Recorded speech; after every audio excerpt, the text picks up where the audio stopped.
Hello friends. अब आइए हम इस लेक्चर में बता रहे हैं projection of A vector on other vector. देखिए, प्रोजेक्शन से भी बहुत सारा क्वेश्चन आता है एग्जाम में, इसलिए ये भी बहुत इंपॉर्टेंट है। इसको अच्छे से देखिएगा।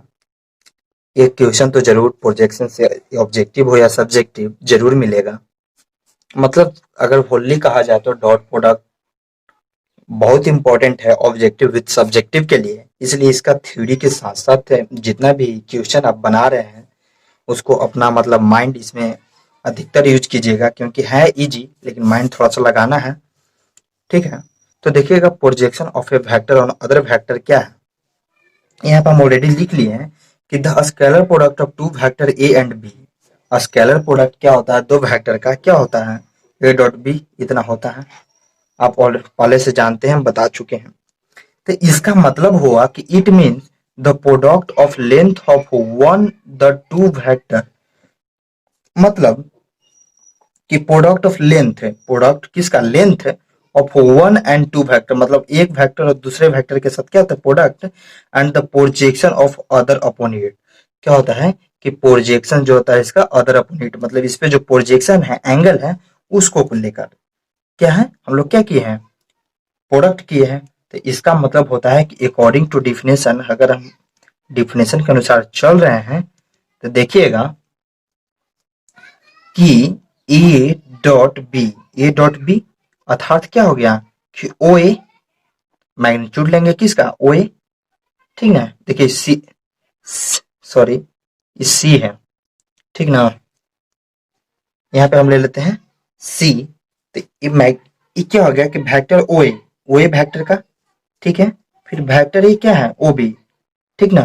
तो वेक्टर यहाँ क्या ले लेंगे, ओ बी, क्योंकि वेक्टर ए और वेक्टर बी करेंगे ना तो ओ ए ओ बी और is equal to cos theta. तो इसका मतलब हम मैग्नीट्यूड के फॉर्म में लिख सकते हैं ओ A O B cos theta, लिख सकते हैं ना, ठीक है, लिख सकते हैं।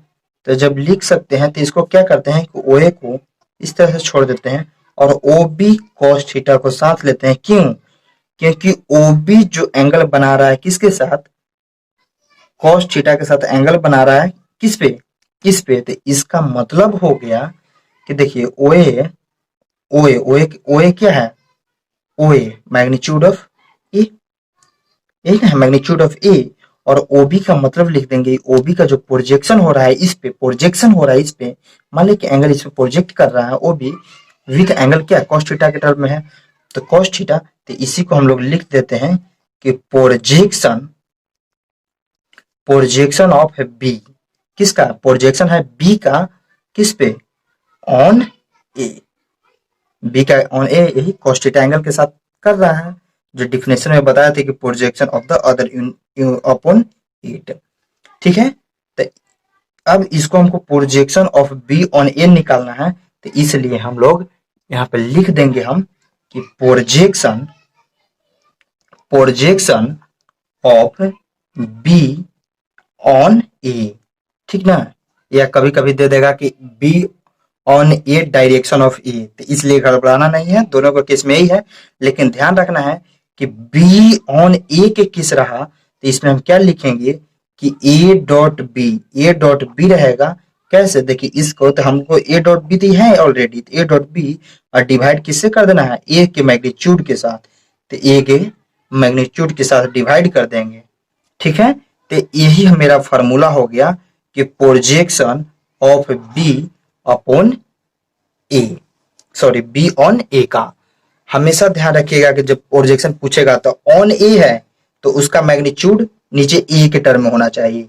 ठीक है, तो अब देखिए इसको हम यूनिट वेक्टर के भी फॉर्म में लिख सकते हैं, वेक्टर ए और vector magnitude into vector B. तो इसको लिख सकते हैं A cap into B vector, लिख सकते हैं, कोई दिक्कत नहीं। तो इसको भी यूनिट वेक्टर के फॉर्म में हो गया।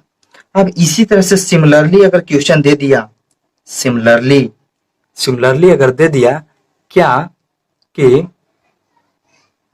सिमिलरली दे देगा कि प्रोजेक्शन,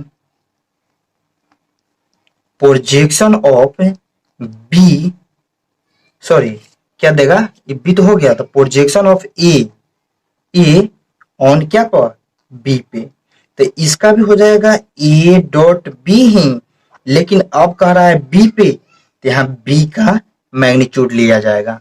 क्या लिया जाएगा, बी का मैग्नीट्यूड लिया जाएगा। तो ध्यान दीजिएगा, अगर ए पे कहे ऑन ए पे, तो ए का मैग्नीट्यूड डिनोमिनेटर में, अगर बी का कहे तो बी का मैग्नीट्यूड लेंगे डिनोमिनेटर में, ठीक ना। और इसको भी हम लोग लिख सकते हैं कि वेक्टर ए और बी बटा मैग्नीट्यूड ऑफ बी, इसको हम लिख सकते हैं ए इंटू बी यूनिट वेक्टर। तो इसलिए ये भी इंपॉर्टेंट टर्म है, इसको ध्यान में रखिएगा, ठीक है। अब आगे हम बताते हैं कुछ इसमें इंपॉर्टेंट है, नोट है, नोट जिसको लिख देते हैं, लिख के हम बताते हैं इसको।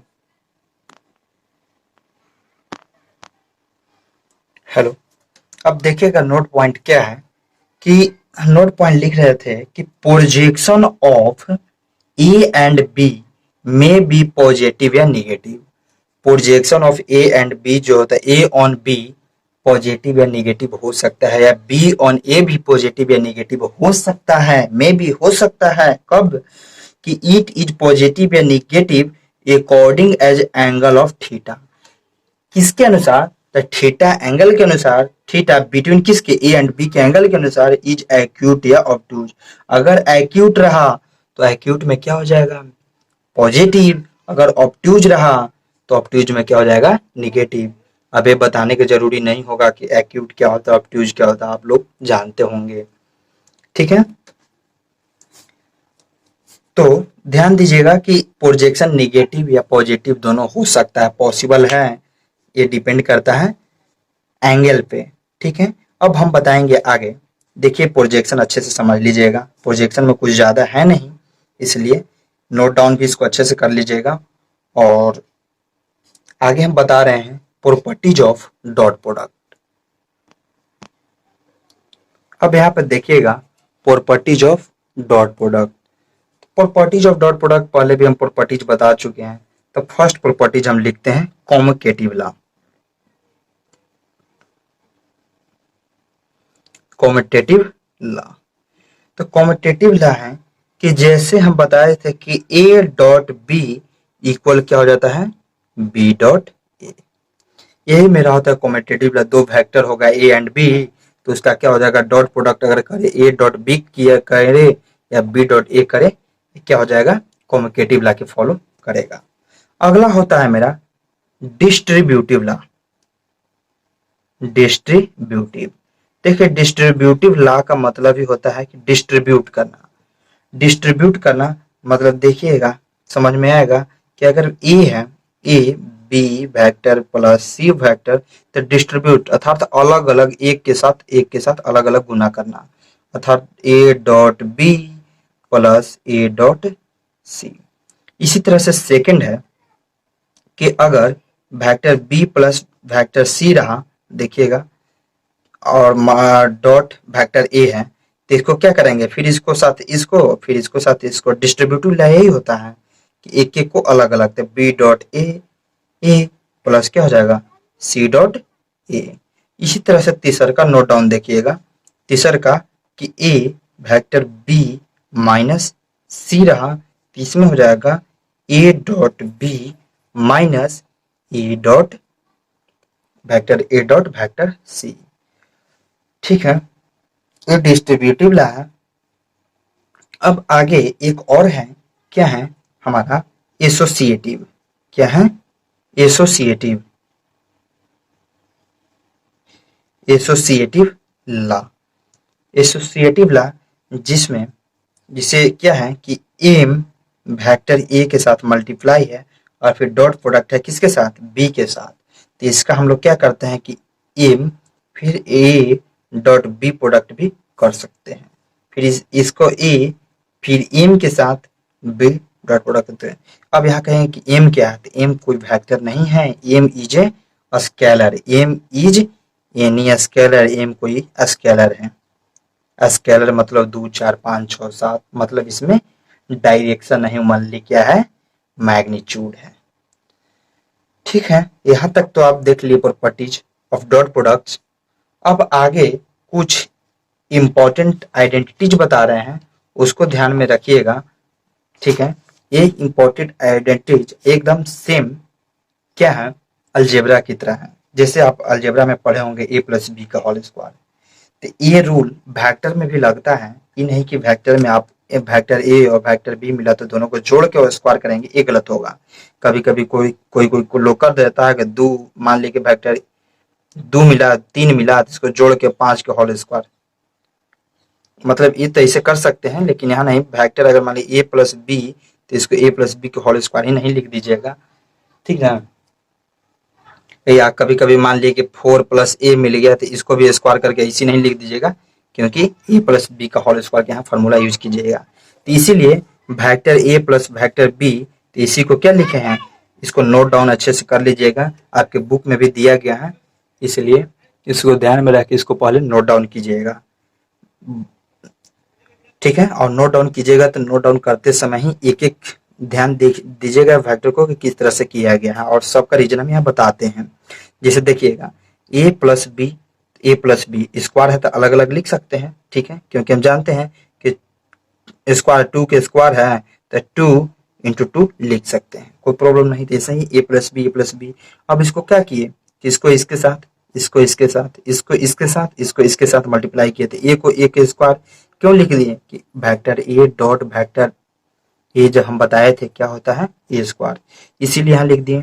फिर देखिएगा इसको इसके साथ किए हैं तो ए और बी, फिर इसको इसके साथ किए हैं तो बी और ए, ठीक है, और फिर आगे बी को बी के साथ, तो बी को बी के साथ करेंगे तो बी स्क्वायर, इसलिए अब आगे हमको समझाना जरूरी नहीं है।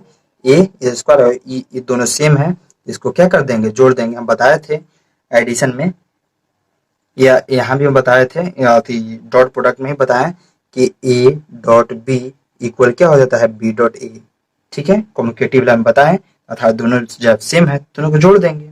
इसी तरह से रूल सब्ट्रैक्शन में भी चला है, इसी तरह से इसमें भी चला है, और इसी तरह से इसमें चला है। तो इसलिए चारों को नोट डाउन आप आराम से कीजिएगा और खुद लिखते लिखते ही समझ जाइएगा कि क्या है इसमें। अब आगे है कि एंगल बिटवीन टू वेक्टर क्या है, एंगल बिटवीन टू वेक्टर। तो देखिए सबसे पहले बता देते हैं कि एंगल बिटवीन टू वेक्टर हम पहले भी बताए हैं, आपको पिछले लेक्चर में हम बताए हैं।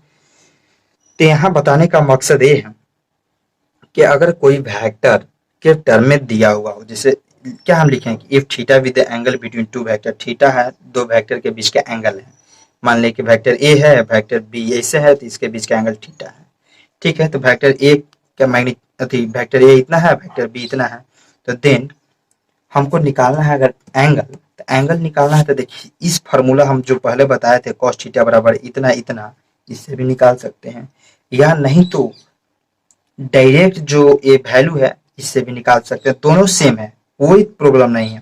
पहले हम लोग इसको निकालने के लिए क्या करेंगे कि ए का मैग्नीट्यूड और बी का मैग्नीट्यूड निकालेंगे, और वही चीज हम यहाँ इसको क्या लिख दिए हैं, फार्मूला के फॉर्म में लिख दिए हैं।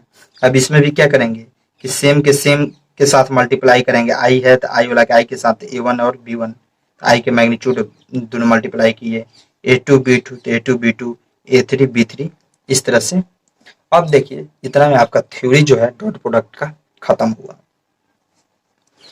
अगर वीडियो यहाँ तक देख लेते हैं तो वीडियो देखने के बाद आप अपने कॉपी पे जितना लिखते हैं उसको एक बार अच्छे से रिवीजन कीजिएगा। रिवीजन करने के बाद डॉट प्रोडक्ट का एक्सरसाइज बनाइएगा। अगर एक्सरसाइज बना रहे हैं, अगर जो क्वेश्चन फंस रहा है, तो हम आगे आपको सारा प्रॉब्लम सॉल्व कर चुके हैं एक्सरसाइज में, उसको देख के बनाइएगा। थैंक यू दोस्तों, अगर मेरा वीडियो अच्छा लगा हो तो लाइक एंड सब्सक्राइब जरूर कीजिएगा। Thank you.